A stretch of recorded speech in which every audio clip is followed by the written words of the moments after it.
रश्मि और अमर लॉकडाउन के चलते डेटिंग ऐप पर मिलते हैं। उसी बीच उनकी बॉन्डिंग बहुत अच्छी बन जाती है और दोनों एक दूसरे से प्यार करने लगते हैं। बस लॉकडाउन खत्म होते ही चट मंगी पट शादी। उससे पहले घर में बात तो कर लो। अरे माँ पापा कभी मना नहीं करेंगे। अमर की बात सुन रश्मि खुश हो जाती है। ऐसे ही दिन बीतते हैं और देखते ही देखते लॉकडाउन खुल जाता है, जिसके अगले ही दिन अमर अपने परिवार के साथ रिश्ता लेकर रश्मि के घर पहुंच जाता है।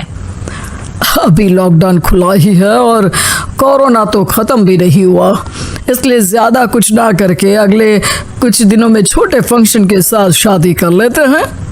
अमर के पापा की बात पर सब सहमत हो जाते हैं। कुछ दिन बाद दोनों की शादी हो जाती है और रश्मि अपने ससुराल पहुंच जाती है। बेटा, शादी तो तूने अपनी मर्जी से कर ली, लेकिन बहू को बोल देना इस घर में हुक्म मेरा ही चलेगा, इसलिए अपना राज जमाने की कोशिश भी ना करें। माँ, रश्मि को यहाँ सिर्फ प्यार, आशीर्वाद और अपनापन चाहिए, पैसा या राज नहीं।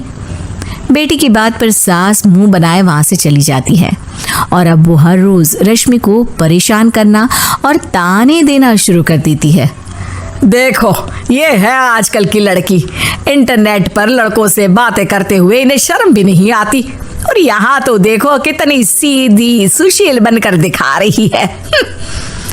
मम्मी, शादी के रिश्ते वाले इंटरनेट ऐप से जब किसी को कोई दिक्कत नहीं है, फिर डेटिंग ऐप के जरिए मिलना किस तरह गलत हो सकता है?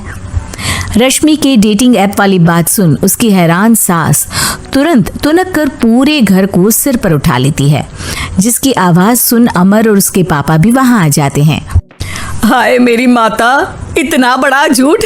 डेटिंग ऐप को इंटरनेट के जरिए मिली है बोलकर इस कलमुही को मेरे सर ला बिठा दिया। अरे नास पिटी, तुझे जरा भी शर्म नहीं आई? वहां न जाने कितने लड़कों से गुलु गुलु करके तुझे मेरा ही लड़का मिला था फंसाने के लिए। माँ, मुझे तो समझ नहीं आ रहा क्या बोले जा रही हो। डेटिंग ऐप इस्तेमाल करना कोई अपराध नहीं है, और तुम रश्मि को ऐसा कैसे बोल सकती हो? मैं भी तो था उस ऐप पर।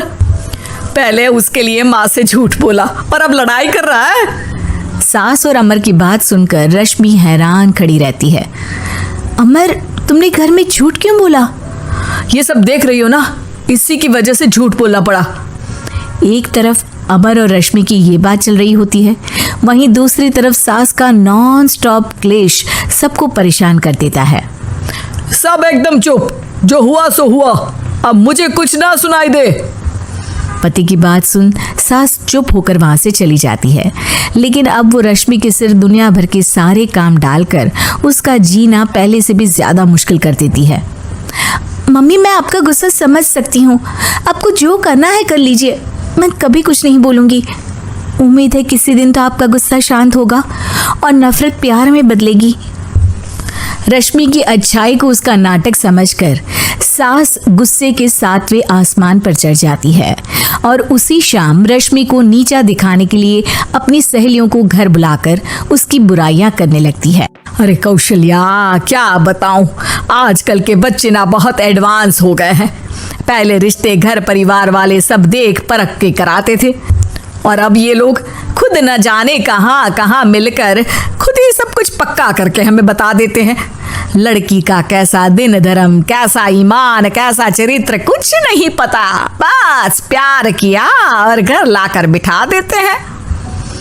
अरे ऐसा क्यों बोलती हो? आजकल बच्चे अपने आप में बहुत समझदार हो गए हैं, और फिर पूरी जिंदगी तो उन दोनों को ही साथ निभानी है। अपनी पसंद से शादी कर भी ले तो क्या दिक्कत, तू ही देख ले, पहले इतना अच्छा बेटा और अब सोने पर सुहागे जैसी सर्वगुण संपन्न बहू। अरे पता है, अभी कुछ दिन पहले मेरी बेटी ने मुझे डेटिंग ऐप के बारे में बताया, जहाँ लड़का लड़की अपनी पसंद से अपने आप एक दूसरे को चुन लेते हैं, और फिर अगर सब सही रहता है तो बात आगे भी बढ़ जाती है। अरे इसमें इतना खुश होकर क्या बता रही हो? ये तो गलत है। न जाने कौन क्या है, कितना झूठ कितना सच है। अरे पर सोचो, जब तुम किसी के बताए रिश्ते को देखने जाते हो तो क्या एक ही बार देखने से सच झूठ का पता लगा सकती हो? जरूरी नहीं कि बच्चों का लिया फैसला हमेशा गलत हो। अरे बहुत बार हमसे भी तो गलत फैसले होते हैं ना। अच्छे बुरे लोग तो हर जगह मिल सकते हैं, फिर इसमें सिर्फ बच्चे ही गलत कैसे? सहेलियों की बात सुन सास सोच में पड़ जाती है और इसी तरह कुछ दिन बीत जाते हैं, जिसमें ना तो वो रश्मि को परेशान करती है और ना ही कोई ताना सुनाती है, जिसे देख रश्मि परेशान हो जाती है। मम्मी, आपकी तबीयत तो ठीक है ना? कुछ दिनों से देख रही हूँ आप मुझे कुछ बोलती ही नहीं। तो मेरा परेशान करना ज्यादा अच्छा लगता है क्या? नहीं, आपकी शांति उससे ज्यादा परेशान कर रही है। शांति इसलिए है क्योंकि मुझे एहसास हो गया है कि गलत तुम लोग नहीं, मेरी सोच है। प्यार तो एक सुंदर एहसास और शादी खूबसूरत साथ है। अगर ये साथ सच्चा है तो कहीं पर भी किसी भी तरह जुड़ा हो, उससे कोई फर्क नहीं पड़ता। आप कौन है?